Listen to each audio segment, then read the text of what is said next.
নমস্কার ভিউয়ার্স। তো চলুন শুরু করা যাক শ্রীমদ্ ভগবদ গীতা যথাযথের বিজ্ঞান যোগের পরবর্তী অংশ। আজকে শ্লোক 18। উদারা সর্বৈবৈতে জ্ঞানী তত্ত্বৈব মে মতম আস্থিত সাহি যুক্তাত্মা মমেবা নুত্তমাঙ্গতে। এই সকল ভক্তেরা সকলেই নিঃসন্দেহে মহাত্মা, কিন্তু আমার তত্ত্বজ্ঞানে অধিষ্ঠিত জ্ঞানী আমার মতে আমারই আত্মস্বরূপ। আমার অপ্রাকৃত সেবায় যুক্ত হয়ে তিনি সর্বোত্তম গতিস্বরূপ আমাকে লাভ করেন।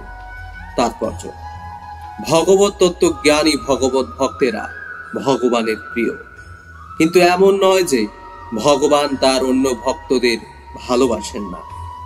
ভগবান বলেছেন যে তারা সকলেই উদার, কারণ যে কোনো উদ্দেশ্য নিয়ে যারাই ভগবানের কাছে আসেন তারা সকলেই মহাত্মা। ভগবত ভক্তির বিনিময়ে যে সমস্ত ভক্ত কোনো কিছু লাভের আশা করেন, ভগবান তাদেরও গ্রহণ করেন, কেননা সেক্ষেত্রেও প্রীতির আদান প্রদান হয়।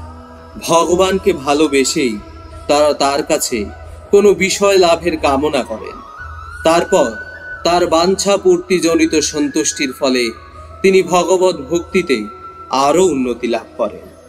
কিন্তু পূর্ণ জ্ঞানবান ভগবত ভক্ত ভগবানের অতিশয় প্রিয়, কারণ তার একমাত্র উদ্দেশ্য প্রেম ভক্তি সহকারে ভগবানের সেবা করা।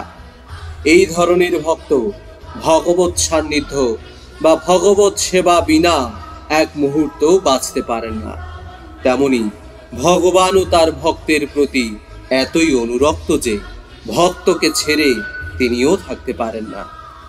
শ্রীমদ্ ভাগবতে ভগবান বলেছেন, সাধব হৃদয়ং মজ্জং সাধুনাং হৃদয়ন্তহম মদনত্তে ন জানন্তি নাহং তেভ্য মনাগতি।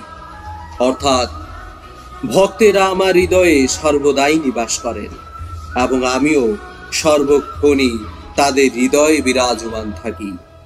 আমাকে ছাড়া ভক্ত আর কিছুই জানেন না, আর আমিও তাই ভক্তকে কখনোই ভুলতে পারি না। আমার শুদ্ধ ভক্তের সঙ্গে আমার সম্পর্ক অত্যন্ত নিবিড়।